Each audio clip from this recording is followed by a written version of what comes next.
Hi, everybody. I'm John Collins, and I am running for state representative in the 55th district. That includes Andover, Bolton, Hebron, and Marlborough.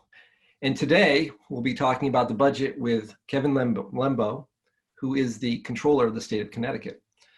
I'll start with his bio, which is quite impressive. Kevin Lembo was elected to the Connecticut State Controller in 2010 following 20 years of public service and advocacy. He's in his third term of office. He's a native of Paterson, New Jersey. He first came to public service as an independent advocate, working with the private, public, and nonprofit sectors. He helped design and implement an innovative long-term home care program in New York that successfully prevented premature and permanent admissions to nursing facilities. He's also program director for an AIDS education prevention and primary care program before serving as assistant controller in Connecticut. Lembo was then appointed Connecticut's first state healthcare advocate, where he spent years helping thousands of residents navigate the complexity of the healthcare system, advocated for patients denied coverage or treatment, and returned millions of dollars to consumers. As state controller, Lembo continues to lead the charge for more affordable and quality healthcare. While employers throughout the country have faced significant increases in per-person healthcare expenses, Lembo has worked to unite stakeholders in both state government and in the corporate community to implement programs that emphasize preventive care, ultimately improving wellness and reducing immediate and long-term costs to the state. Controller Lembo also serves as the chief fiscal guardian, monitoring and reporting on the state's financial status, coordinating healthcare and payroll for hundreds of thousands of public employees and retirees, and administering the statewide electronic accounting system. He's also been hailed by advocacy groups and the media as a champion of transparency for his efforts to promote public access to vital state financial information. Transparency initiatives include Open Connecticut, an online hub of state financial data that simplifies access to important information about the state's budget and financial future. Lembo is also pursuing greater transparency surrounding hundreds of millions of dollars invested each year in economic development programs. As a longtime advocate of generally accepted accounting principles, GAAP, Lembo's office plays a critical role in transitioning the state to a new era of financial transparency and accountability. And on a monthly basis, he reports on the state's financial status to ensure that Connecticut proceeds on a secure financial track. Extending state savings to municipalities, Controller Lembo launched the Connecticut Partnership Plan, which offers an affordable health plan option to public employers. Most recently, Controller Lembo launched Man Up, a statewide initiative to encourage more men to seek preventive health care so that they can live longer, healthier lives. Controller Lembo holds a Master of Public Administration degree from the California State University and is a member of the Pi Alpha Honor Society. He resides in Guilford, Connecticut with his spouse, Charles Frey, and they have 3 children. Welcome, Kevin. That was painful, but thank you, John. I was just, each week I wonder how long I should go, but everybody's resumes are so impressive. I go. No, I appreciate it. It's always hard to hear when it's you, right? Right. So I'm going to start with probably the most controversial question, and probably an important one. How do you pronounce your title? If I'm thinking about it, I pronounce it Comptroller. Right. Comptroller. Right. And if I'm not, or if I'm really worked up about something, I'm the controller really easy. And neither really matters all that much. Okay. Most of the time you see controllers, C-O-N-T in the private sector and C-O-M-P in the public sector. But C-O-M-P, comptroller, is a completely made up word Right. from the French to add the roles, essentially.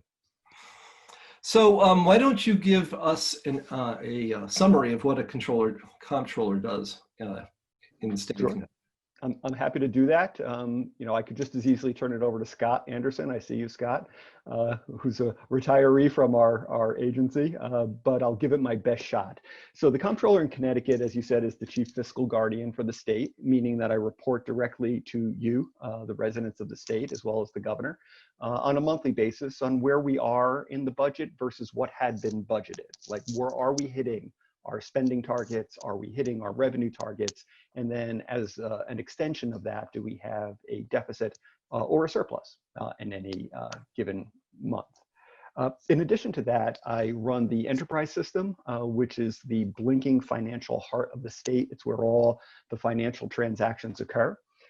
We buy healthcare through our department for about 250,000 people.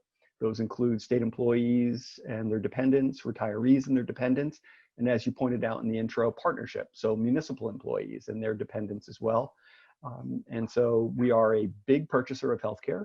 I administer the state retiree system, not the investment side, that's the treasurer, but the actual calculation of retirement benefits and making sure people get their checks and their healthcare administered according to their contract. We pay all the bills, or at least most of them. We pay all the employees. But in short, we are the folks who operate underneath the steps. People don't think much about us until something goes terribly wrong, like your health insurance card didn't work or your paycheck didn't come. Okay. And so it brings up a good question I think people have in their mind. What's the difference, or what are the different roles between the state treasurer and your office? So in simplest terms, it's money in, money out. The treasurer is money out. If anyone's ever written a check to the state of Connecticut, more often than not, you write it to treasurer, comma, state of Connecticut. And I am money out. So I pay the bills, buy the healthcare, I buy stuff. And so when I need more cash, I call up to the treasurer and say, we need more cash. You know, let's get going here. Just a quick aside, John, when I was first elected, I went on to, I think it was Face the State. Was that Dennis House? It used to be Dennis House. And at the very end of the interview, and I was the brand new comptroller, he said to me, so I have to ask you, we only have about a minute left. Do we really need a treasurer and a comptroller? And I said, well, no, but he said, thank you very much for coming. I was like, so I learned a lesson, and that is start with the explanation and then end with the conclusion versus, right? So Denise Napier, who was the treasurer at that time, wasn't happy to see me come Monday. Okay. But we got past it. So, okay, so let's just get into the meat of things. How's the pandemic affected our budget? Significantly, no big shock there. And anybody who follows the news will know that. An indication of how we're doing is how the families of Connecticut are doing. And everything flows from that. So an official unemployment rate of 10 or 11%, but an actual unemployment rate of something like 16 or 17 means a heck of a lot for those families that are struggling to pay bills and keep a roof over their head and food on the table.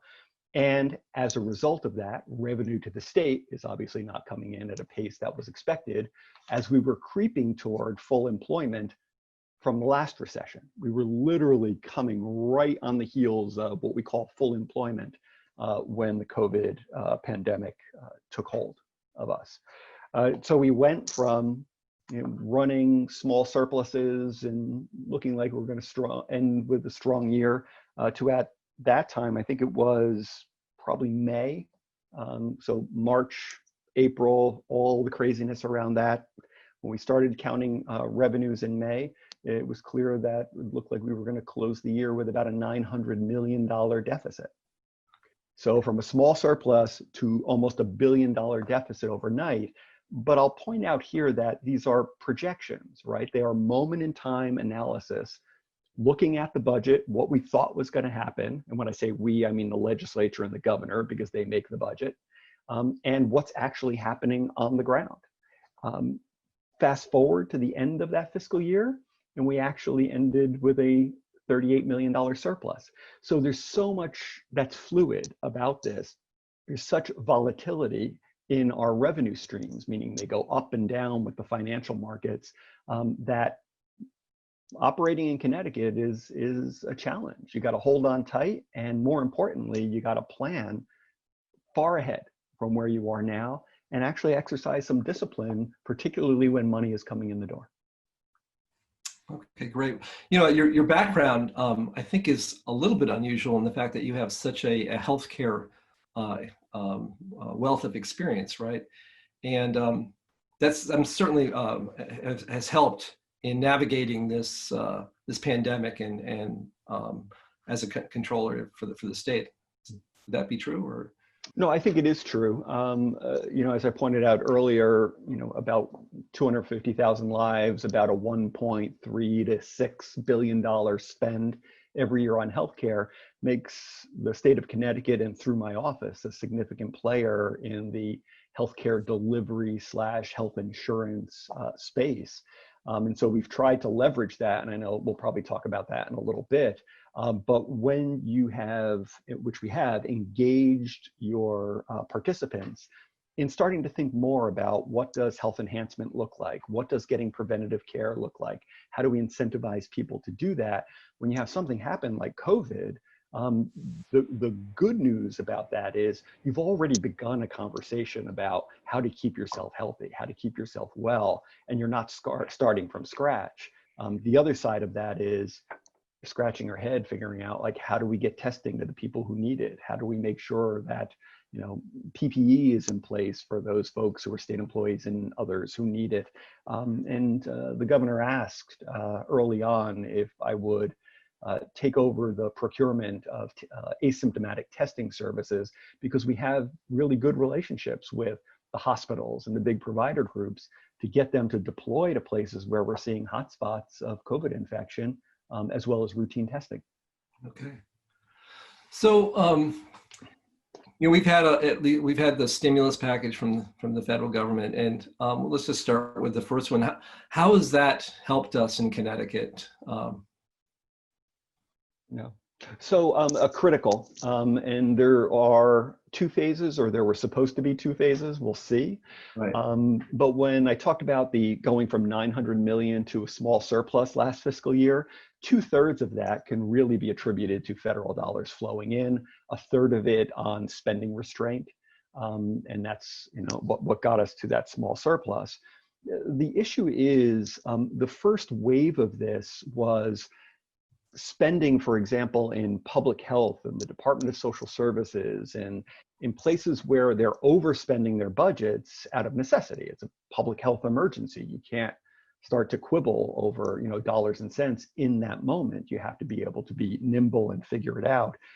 And so that flood of money really helped us to support the testing program and some of the care that was necessary. Now we have a larger question, and that is, okay, what now? Given that things are stabilizing a bit, we're seeing a bit of resurgence in infection, but the infrastructure is in place. But the long-term impact of this, not just on the state and in income tax revenue or sales tax revenue, but at the municipal level, what does that mean to cities and towns all over the state that rely on the property tax as their main source of revenue when people are out of work and can't afford to pay their property taxes, right? You can't foreclose on everyone. You can't, you can do as many liens as you want. You can't get blood from a stone. The federal government really needs to step up and release a second wave of assistance that helps people, in a real direct way, but also supports the revenue stream of states all over the country.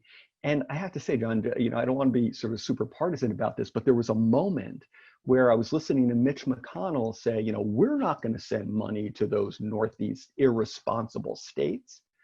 And I had, you'll pardon me, one of those WTF moments. It's like, what are you talking about? We prop you up, Kentucky, on a regular basis. We give far more in federal tax dollars than we ever get back. And when we need help, you're going to tell us no? Well, wait till Mississippi gets hit by its next hurricane, or wait till something else happens. We're happy to take our dollars and go home if that's the way you want to play this game. But we all look up. The municipal level government is going to look to the state government for some sort of relief or assistance, and the state level governments need to be able to look to the feds for some sort of short-term support. Yeah. No, you guys can talk. So that's interesting. So Kentucky is certainly not the fiscal center of the United States. So Mitch McConnell is certainly a hypocrite about that. So what will happen? We're now waiting to see if a deal is made, and Speaker Pelosi has made the deadline tomorrow. And basically on both sides, we have, it is state and municipal aid that is the crux of the difference between the two parties. the Democrats want to provide state and municipal aid. And the Republicans do not, as you said, because they don't want to prop up Illinois or Connecticut or whoever. What happens if we don't get that? What happens to the municipalities? What happens to the state?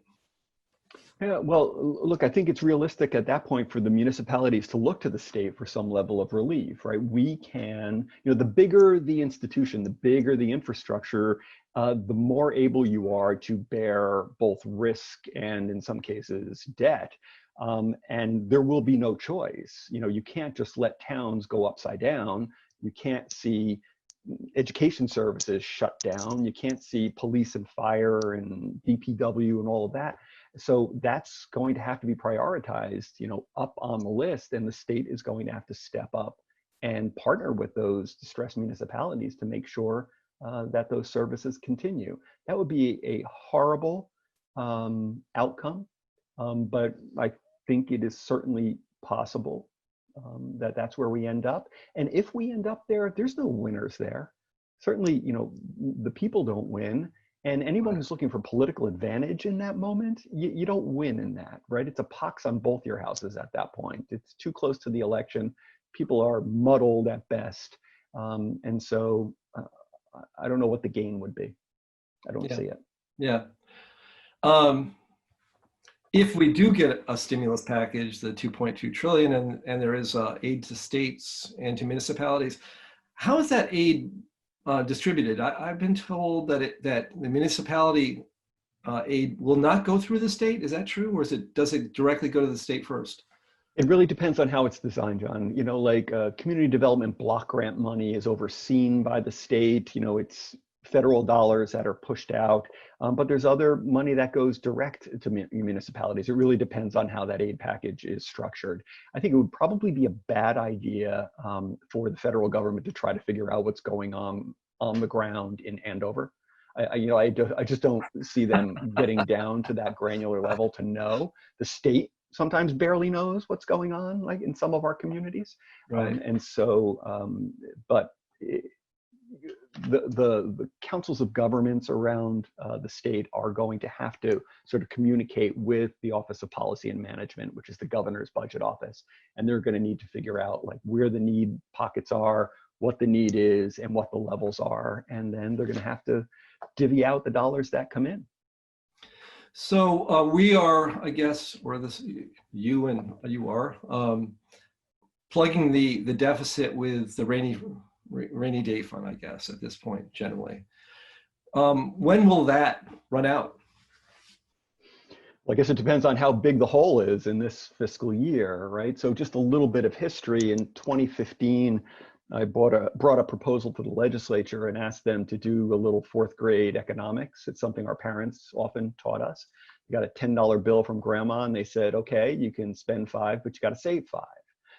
We have, as I mentioned earlier, such a volatile revenue stream that in good economic times, when dollars are pouring in above what had been anticipated, you need to set away those extra dollars because the dip always comes, right? The cycle is never ending. There's an up and there's always a down.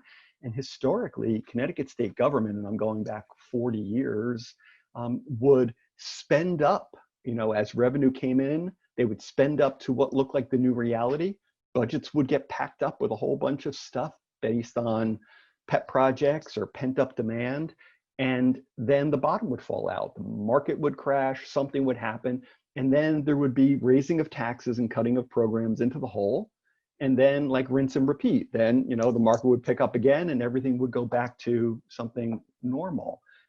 That's crazy. You need to be able to smooth out that revenue in a way that carries you over. So we designed a model that took a 10-year look at our most volatile revenue streams. And those are the estimated and finals portion of the income tax, right? Not the withholding portion that most of us pay out of our paycheck, but those people who have like unearned income and, dividends and things that they're, paying taxes on, they pay 3 times a year and settle up in the fourth quarter. that's most volatile. The corporate tax is highly volatile. So we took a 10-year average and said, look, on this rolling average, whatever comes in above that 10-year average, you got to grab it immediately out of the stream and put it into the rainy day fund. So as a result, we've gone now, and they all said yes, you know, and by the way, R's and D's alike, they all signed on board in the finance committee. There's been some changes to it since it was originally passed into law. But we went from having $100 or $200 million in our rainy day fund, which is a lot to you and me, to 3.11 or 3.1 billion in the rainy day fund. And what that means for us is when the rating agencies, Standard & Poor's, Fitch, when they look at us, they say Connecticut is better positioned to weather this economic storm than many other states. We're in the top 4 or 5 in the country. We've reached the point now where we've got 15% of our budget saved for a rainy day, and the rainy day is happening. And the difference then, we can't keep any more than 15%. The difference goes over to the treasurer, and he gets to decide whether he puts it into the state employee pension fund or the teacher's pension fund to help fix those, right? Because their fund balances are so low. So this is the stuff that excites me, right? And doesn't excite a lot of people. It's not sexy. There's not a lot of ribbons to cut, for example. But it's really the most important thing we need to be doing as elected officials in Connecticut, and that is the steady, forward-thinking, I hope progressive view of where Connecticut is and where we should be 5 years from now, 10 years from now, and 20 years from now. Okay, well, that's interesting. And, you know, I understand certain things will pique your interest. Both my sons are accountants, and you know, they have, you know, conversations I don't understand. So, so you said something about the property tax, which is kind of an interesting idea here, is because it has such an impact on our communities and yeah, how our communities run in Hebron and over Bolton, Marlborough. What we have here is you know, we are middle class, upper middle class, mainly middle class. We fund everything with the property tax, and our property tax, you know, has reached a point where it is really unsustainable. And what's happened is that, yes, we have excellent schools. We do. We have great schools, and that's a value that the communities have, and they're willing to invest in it. But it also means that people will leave once their kids graduate, and so retirees cannot retire in place because they're on fixed income. And that has a huge impact on the community itself, right? I mean, it's not a sustainable community. So the way we tax is now impacting how we live. And it just seems at this point, with COVID and with the pandemic and with what's going on, that should be addressed somehow at the state level, that we should start looking at how we finance both locally and from a state point of view. Is there any thinking on that level at the state level? There is a constant conversation in the Capitol for as long as I can remember about, you know, ways to do this differently. Is the property tax the best revenue stream for municipalities to lean on, particularly when you're talking about education? What does that mean for good, better, best, not so good education, like around the state? And how do we bring fairness to all of that? And it starts out always, John, in a very good position. Like people are, you know, leaning in and you're right, we're right on all the facts. This is something that needs to be changed. And then you get to, okay, what are the possible solutions? And they say, well, we could do this, we could do that. We could look at special education costs and how they're driving education spending and crowding out other things. And we don't want to be the state that cuts those. Look, I've got 2 kids on the spectrum. There's a reason I live in Guilford. It's because they did autism service as well, right? But we committed to stay here after our kids were educated because we knew we needed to pay back when we weren't like drawing from resources from the town anymore. Not everybody can do that or feels that way. But when you get to the, well, maybe Guilford and Brantford and East Haven can work together to, right, do a thing. Well, then it's like, well, hold on, right? You're going to put New Haven in there too, right? It becomes like us and them and suburban and urban and rural, and this really bizarre conversation that in such a small state, we somehow think we're really in a bubble by ourselves, and that, you know, if we can just control what's in our little municipal bubble, it'll be fine. Those bubbles are penetrable. You know, these are, it is impossible unless the entire state is lifted up. It doesn't work. And so that's the moment where you lose particularly your suburban members. And I'm generalizing here, and I don't mean to, but you lose them because they're not rural, they're not urban, they hear a sucking sound in both directions, and they don't want to get involved. Right, right. Well, I think it's admirable that you're staying in Guilford. That's that Well, I doesn't love happen. it. It's a great community, and I have to say, John, I'm sorry to, but there's a huge granite slab in Guilford. If anyone's been here, as you go out toward the municipal marina, it's down on the ground. You could drive past it and never know it's there, but it has inscribed on it something called the Guilford Compact. And when they landed here, the original settlers landed here, as they were bobbing around out there on the water, they made an agreement with each other. And it said things like, you know, we're going to land here together, and we're going to build a community here together, and we're not going to leave each other, and we're going to promise to support each other according to our need and according to our ability. I feel like we should be forced as a state to reread the compact, right, on a regular basis. So we realize that, you know, we are one community and we are a very small state. I agree with you. And it does all start with fiscal responsibility and with the idea that, you know, a budget is a moral document, as Martin Luther King Right. said. People don't often think that, but it's absolutely true. And you know, the way we go through our budgets in Hebron and in the towns around here, you know, we start off, and we're starting off next week. You know, we'll have a all boards meeting in which we'll have some ideas about what we want to do, but it will go all the way to May, right? I mean, so we'll be talking about it for 7-8 months. We'll have great scrutiny, different boards, all volunteers, and it's a great process. It's a great, you know, great democratic process. So let's just talk a little bit more about the pandemic and how it's impacted the state. Which of the business sectors have been hit the hardest in Connecticut? You know, disproportionately leisure and hospitality, no big surprise there. You know, restaurants, hotels, and everyone related to the tourism industry. They saw about a third of those jobs evaporate overnight. Just, you know, when I compare the we'll call it the Great Recession, which feels sort of, but the Great Recession to the COVID pandemic and what it did to us economically. During the recession, there was this slow, like death by 1,000 pinpricks, right? It just went slow, slow, slow, and revenue disappeared and costs started to pop up. With COVID, it was like overnight. A switch got turned, they slammed on the brakes, we went through the windshield. It was like, you know, really sudden and bad. And all those people went from employed to unemployed en masse, you know, immediately. Right.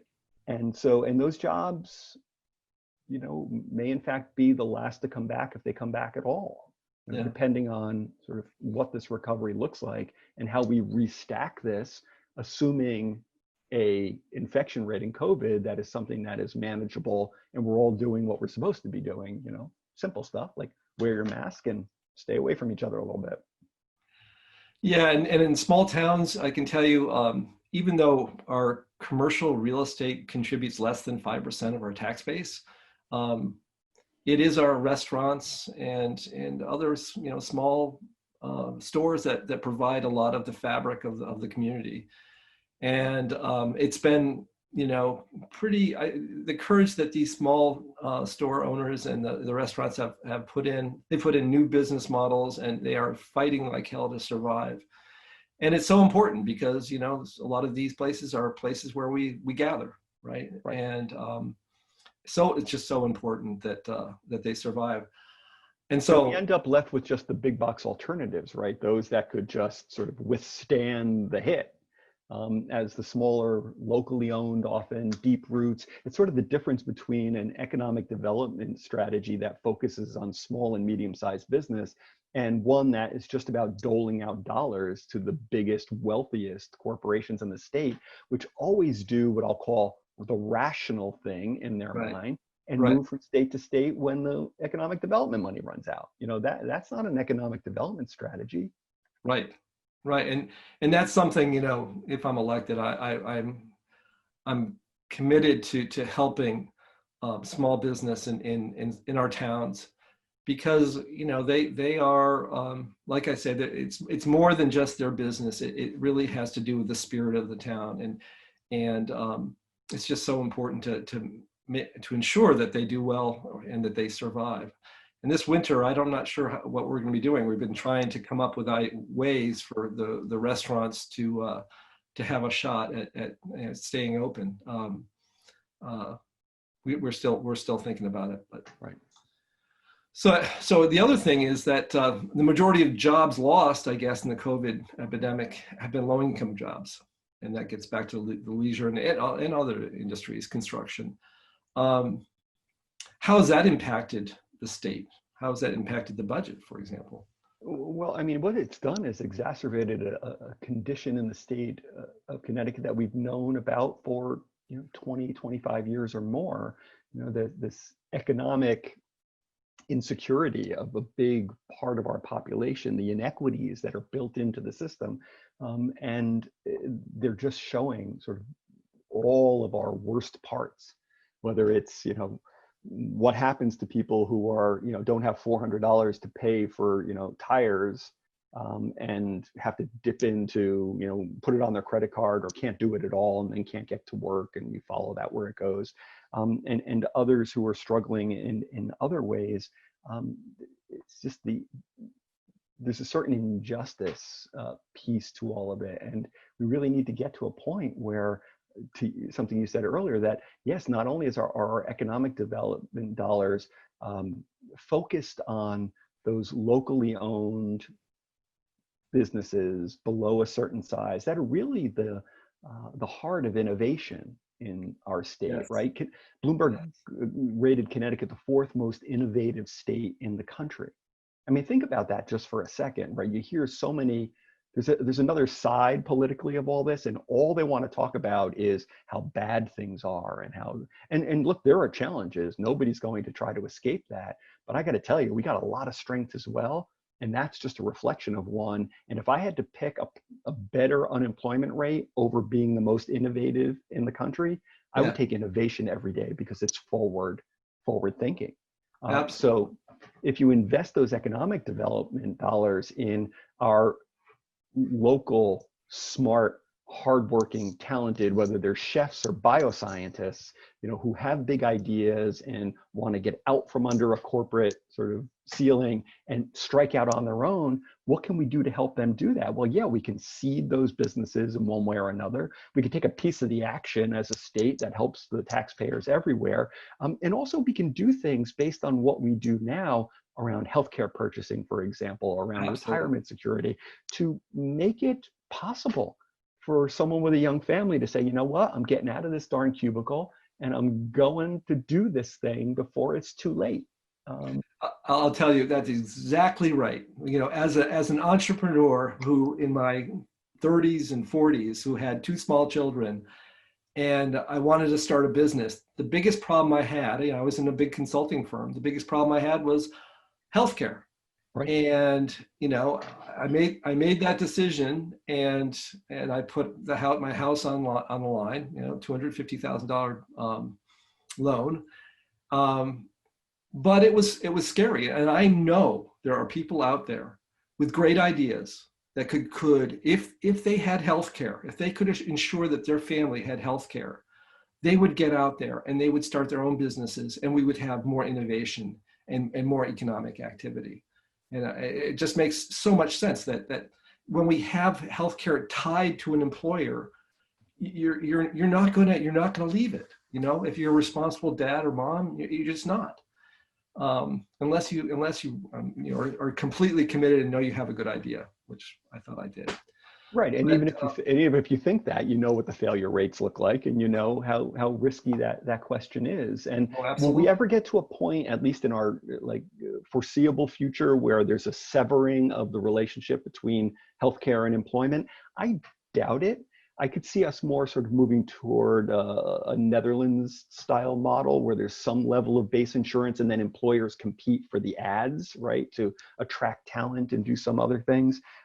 But look, we brought a public option bill 10 years ago and the building almost blew up. And then we brought one again last year. And it's really the only way that we can make a difference on the balance sheet of those new startup businesses, or one of the ways that we can. And it's the most critical when you talk to those folks, as you just pointed out. I mean, what better testimony is there than yours in this case?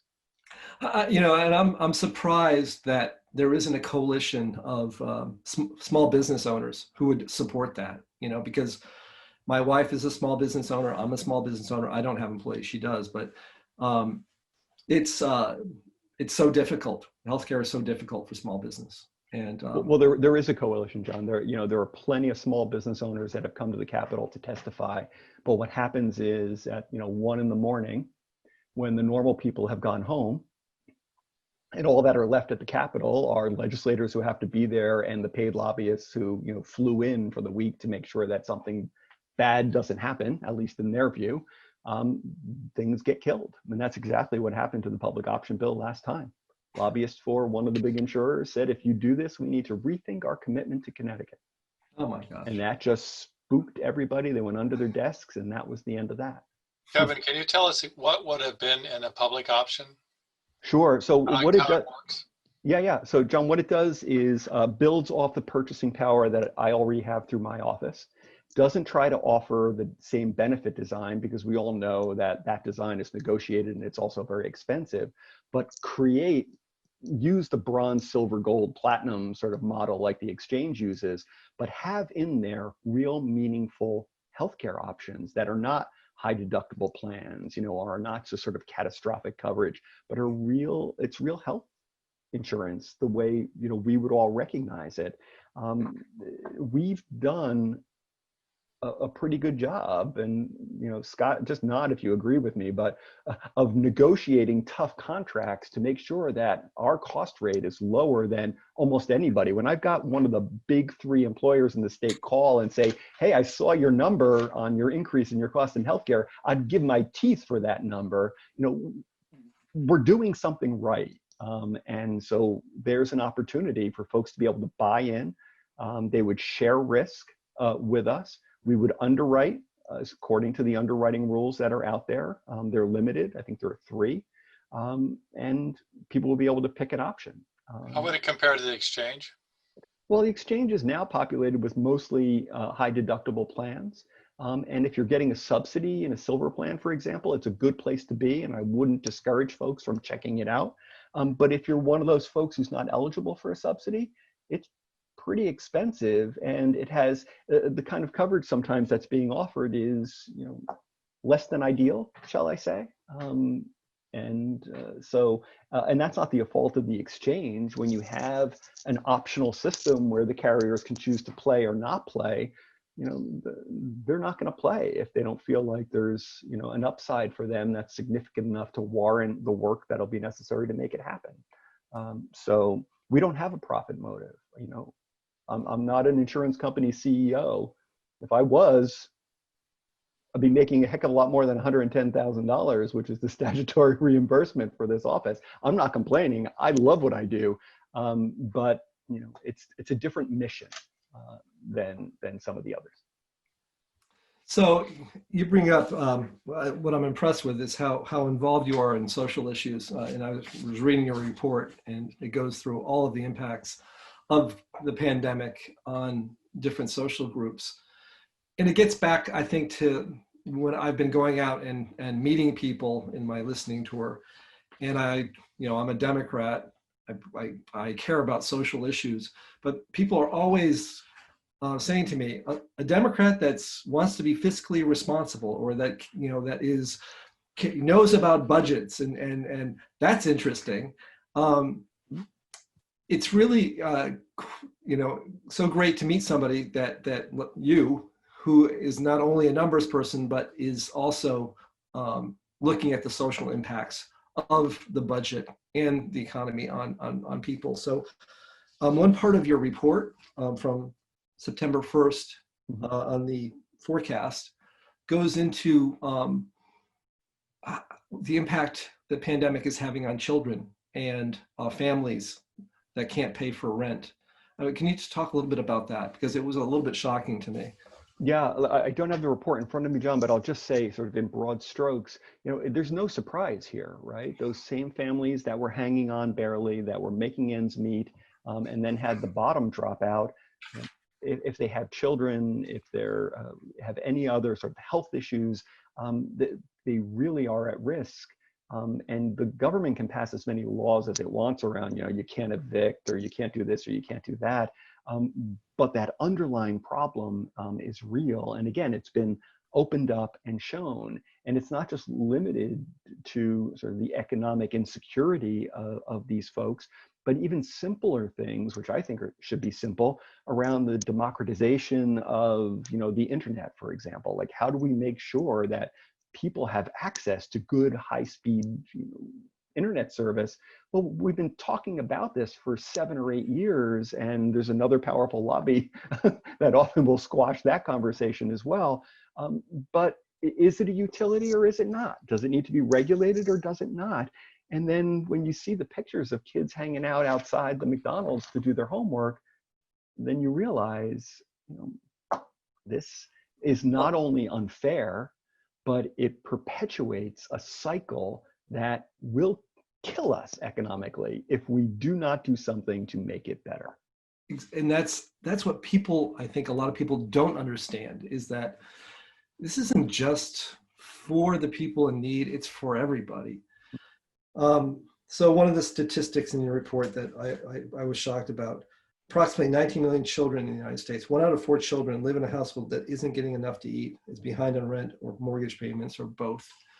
I mean, that was a shocking statistic. This was at a point when I think at some point in Carter's administration, we had said that all children were getting enough to eat. We'd reached that point where everybody was getting enough to eat. And here we are back to that. That is a sad commentary. Yeah. And when you think about sort of the narrow question of, you heard a lot of conversation, and we've heard it before, around like, where does a child eat whose family can't otherwise afford to feed them, and the school feeding programs, and what is their role in all of this? And many of us have been fighting for a long time to make sure that those programs are in place and that they're appropriately funded, and that they're exactly what they need to be, and not any more and not any less.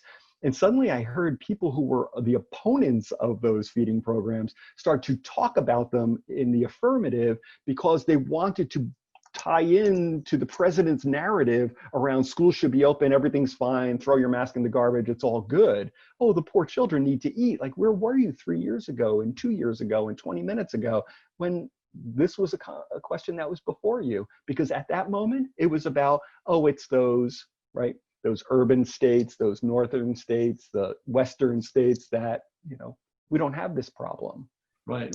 Poverty is poverty is poverty, whether you grew up in it or not. I can't speak for anyone else on this call, but, I remember what it felt like as a kid, having my stepfather lose his employment. He lost his insurance as a result. Money wasn't coming in the door. And I watched my mother go in with what used to be a food stamp coupon book, and me being a preteen and wanting to go under the register. I was so embarrassed by all of that.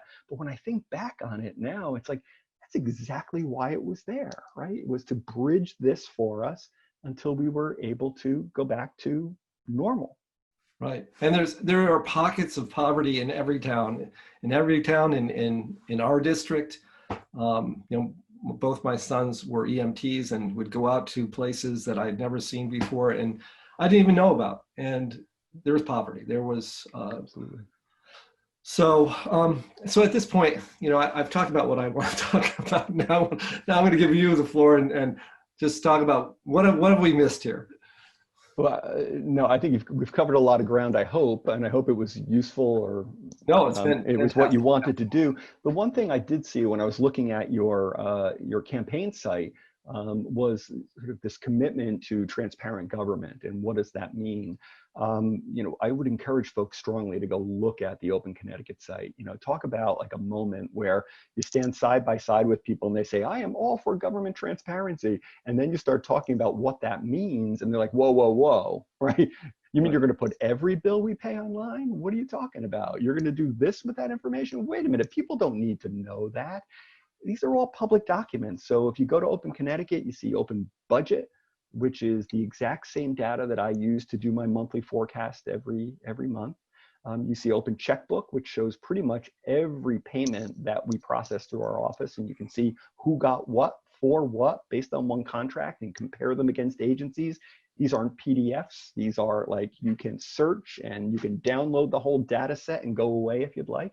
There's Open Payroll, Open Pension. You can be your own finance committee chair for the day and change the tax code amounts and figure out, if your cranky uncle was right and all we needed to do was fill in the blank, right? Get rid of all state employees and everything would be fine, or raise the taxes on the rich and everything would be fine. It's that person who comes at you at a cocktail party with their finger in the air and says, if you just did this, you gotta run away from people like that, because this is a complex organism, right? It's incredibly complex.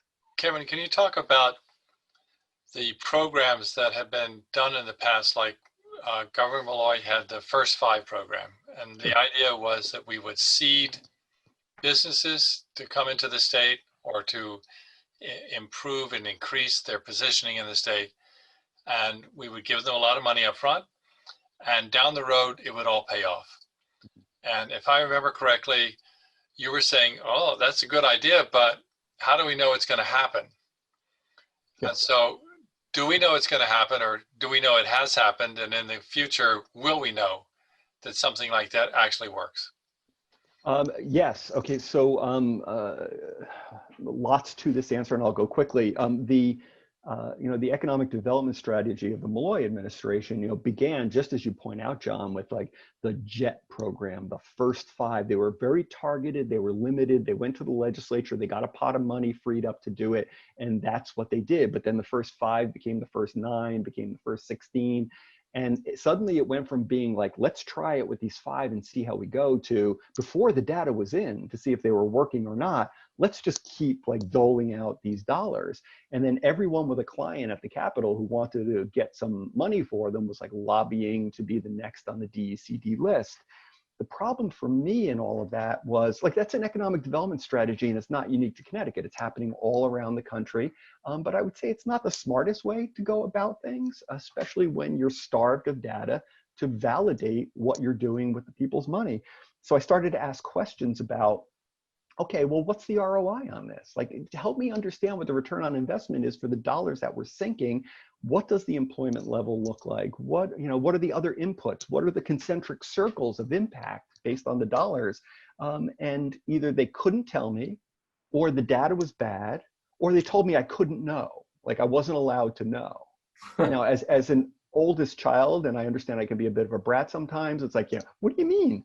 Like, I can't know. If I can't know, you certainly can't know. And if none of us can know, then who knows exactly? And how do we verify?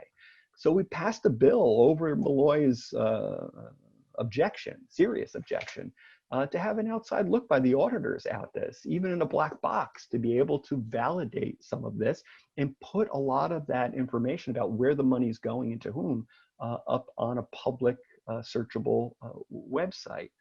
Fast forward, by the end of the administration, it reached the point where, and I had had enough, where the largest hedge fund in the world was on the doorstep looking for a pretty big payout from DECD. And I broke with the governor and voted no on that. And I knew I wasn't going to win the day, but it really was just more than I could bear. Was that Bridgewater? It was Bridgewater, yeah. Which almost brought down the economy about 20 years ago. Yeah, exactly right. And I said, if it had been for something that had a public good, right? If it had, then fine, you know, let's talk about that. But just to throw money into an otherwise secretive space and expect that something good might happen. Look, nobody wants to lose hedge fund managers in Connecticut. Please don't hear this as me being naive, but I think the way that you keep folks here is be steady, be consistent, be rational in your tax, set things, let people know what the rules of the road are, and then stick to it. Don't keep changing the rules all the time, because buttressing that is an incredible quality of life, great schools in many places around the state, easy proximity to two big urban centers that are like amazing and offer so much to us. So we've got a lot going on. If we could just get our acts together and stop trying to buy love. There's a word for like chasing somebody with cash saying, love me. I won't use it, but you know, that's sort of what it felt like to me, because the rational thing for these same companies was, okay, the 5 years are up or the 7 years are up. I got my money and now I'm poking my head back up to see, what does Massachusetts have to offer me? Yeah. What does Rhode Island offer me? What's New Jersey got? New York? This is a no-win. And you're not going to get no one's going to disarm in this by themselves, right? No state's going to say, we're going to stop doing this. Fast forward to the Lamont administration, and I have to say, Ned's DECD is different. I was very suspicious of the new commissioner when he came in. Like, I read the articles just like everybody else, and I was like, what's this about? And he has really put in place, and there are bumps, and this isn't a love fest by any stretch of the imagination, but they have changed the approach, right? It's about, here's the dollars, you show us this, then the dollars get released. It's not like, here's the money, let us know how it goes. And it's a much smaller pot than it has ever been before. And there's more transparency than there's ever been before. So I think it should make us all a little more comfortable. Yeah. Did you evaluate Jackson Lab by any chance? Would you say that's Jackson Lab is an interesting one. When Jackson Lab first, and I wasn't comptroller at that point, but it was a big question, right? There were lots of questions about it. Yeah. Why would we be doing this? Is the mouse model the right thing? The sighting of it in Farmington like made me scratch my head a lot, like, because all the bioscience at that point was really happening down in New Haven. I guess I'm wrong in the final analysis about this, because you know, Ed, Lou, and Jackson have done a pretty amazing job, not just in being that center of innovation, which you always need, but watching these other companies sort of spring up around it with similar sort of models, and then the sharing of information. I see a little bit of that starting to take hold down on the old GE campus, right? Sacred Heart's got a hold of it. They're trying to bring small companies in, have them sharing ideas, and in that commingling of, you get more growth and more innovation because it feeds on each other. All right, well, that's great.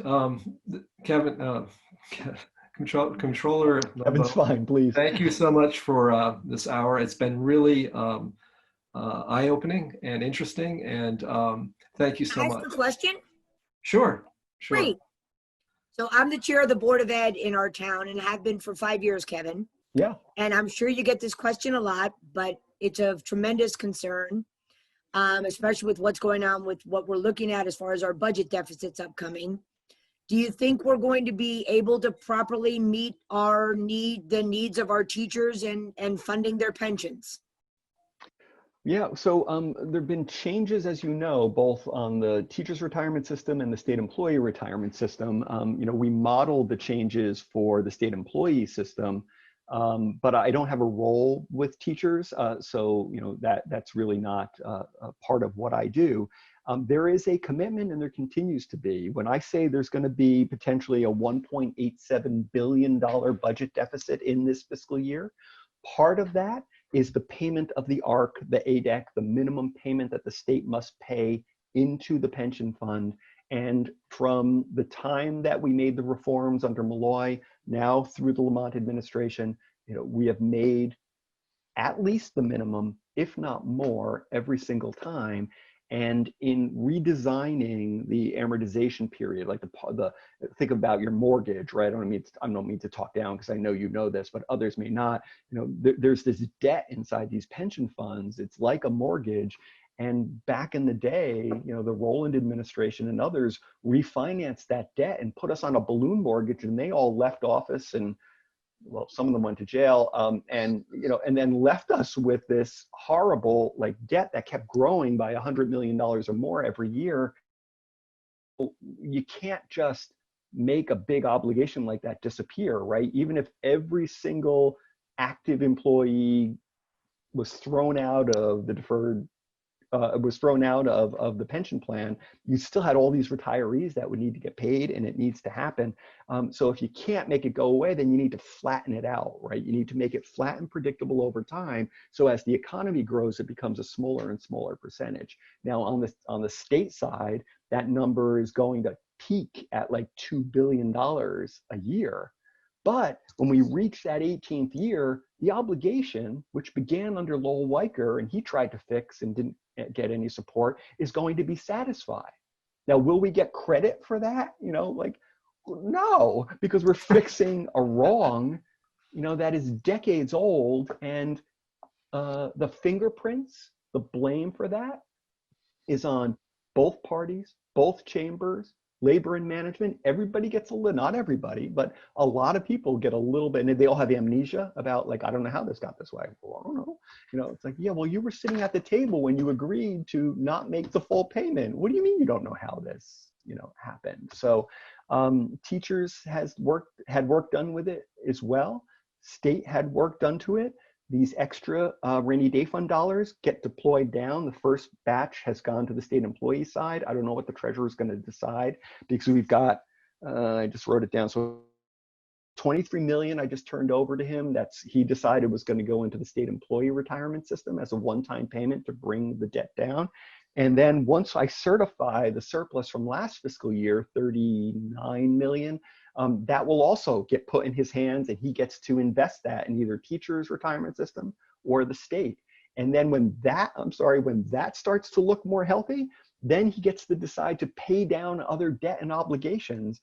All the things that those who love to talk down Connecticut say need to happen are actually happening. But it takes the narrative away from them because we're fixing it. Right. So I should be contacting Mr. Wooden then, huh?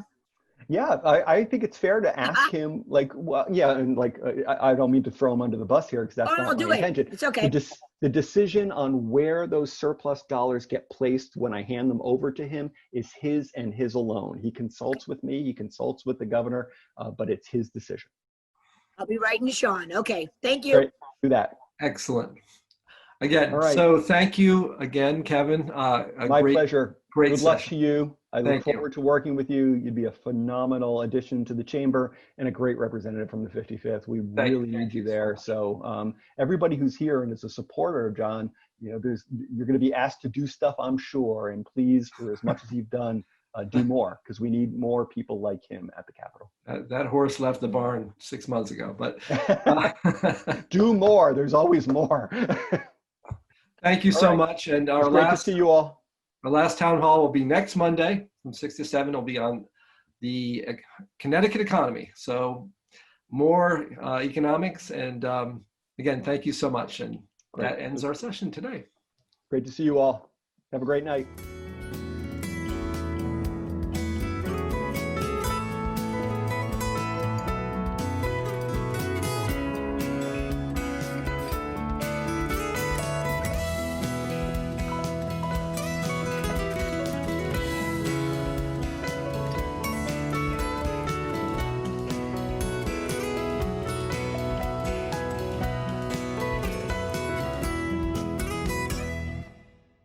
I'm John Collins, and I approve this message.